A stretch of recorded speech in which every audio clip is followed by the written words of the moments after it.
Hello my dear students, how are you all? Hopefully all of you are very fine. As you all know, it's our math time now, so let's start our today's math class. Yes students, today we are going to start with the new chapter relations and functions. Before starting the relation and functions, I want to call the definition of sets, because we are going to use the sets in the relations. Sets क्या होता था हमारे पास? A collection of well defined distinct objects is called set. यही बोलते थे हम लोग कि well defined and distinct objects का collection जो होता है उसे हम बोल देते हैं sets, right? एंड उसी अगर दो सेट्स को कोई भी अगर हम दो सेट्स लेते हैं एंड उनके ऑर्डर्ड पेयर्स बना देते हैं, ठीक है, वहीं से हमारा रिलेशन जो है वो स्टार्ट हो जाता है, राइट? सो सबसे पहले रिलेशन एंड फंक्शन में हमारे लिए समझना जरूरी है Cartesian product. So Cartesian product क्या होता है? If P and Q are two non empty sets, right? P and Q क्या है? दो नॉन एम्प्टी सेट्स हैं हमारे पास. The Cartesian product P cross Q is the set of all ordered pair of the elements from P and Q. So अगर P and Q दो हमारे पास non empty set हैं, उनमें कोई ना कोई एलिमेंट्स जरूर हैं, तो उनका कार्टेशियन प्रोडक्ट जो है वो क्या होगा? ऑर्डर्ड पेयर की फॉर्म में होगा, जिसका हर एक फर्स्ट एलिमेंट क्या होगा? P से आएगा और हर एक ऑर्डर्ड पेयर का सेकंड एलिमेंट Q से आएगा, राइट? P क्रॉस Q क्या होगा? ऑर्डर्ड पेयर की फॉर्म में होगा, जिसमें हर एक P सेट से आएगा and second element Q set से आएगा.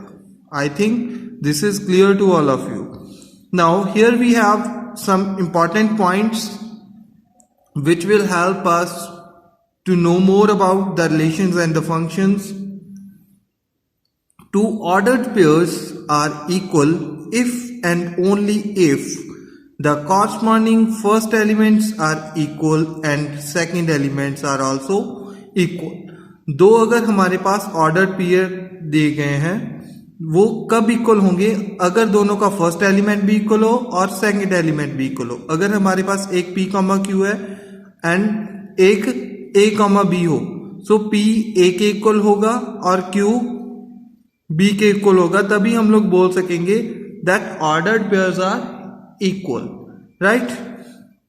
And after that, next point is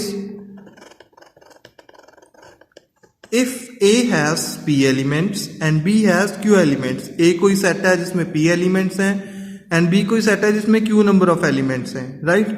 Then there are P Q elements in A cross B. P into Q कर दोगे तो उतने ही number of elements होंगे A cross B में, कार्टेशियन प्रोडक्ट में उन दोनों के, right?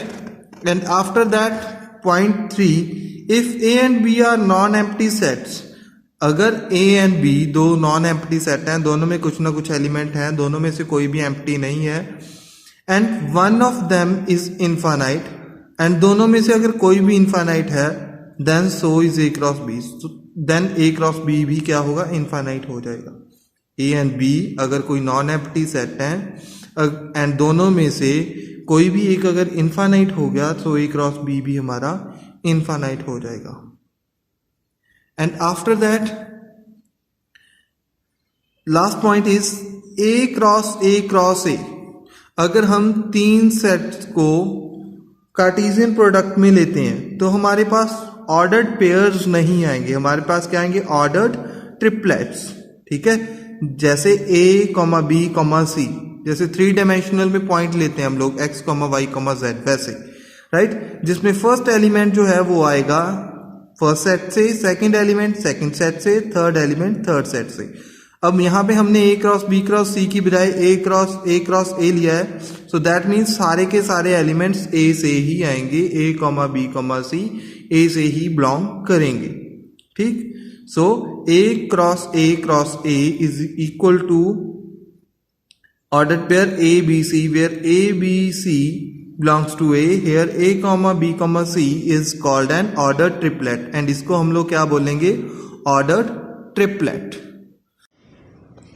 Now let's start the exercise 2.1 with question number 1. If x over 3 plus 1 comma y minus 2 over 3, ये एक ऑर्डर्ड पेयर है, that is equal to 5 over 3 comma 1 over 3, ये एक ऑर्डर्ड पेयर है. Find values of x and y. x and y की हमने values जो है वो कैलकुलेट करनी है.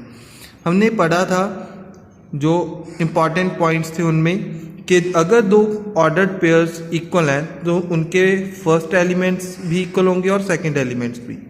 सो right x over 3 plus 1 is equal to 5 over 3 and x over 3 is equal to 5 over 3 minus 1 plus 1.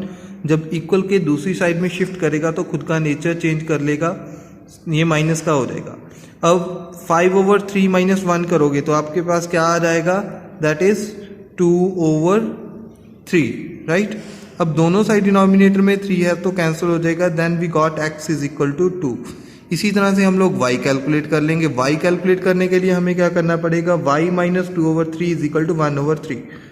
y minus 2 over 3 is equal to 1 over 3. अब y किसके equal आ जाएगा, 1 over 3 माइनस 2 over 3 दूसरी side में जाएगा तो plus 2 over 3 बन जाएगा.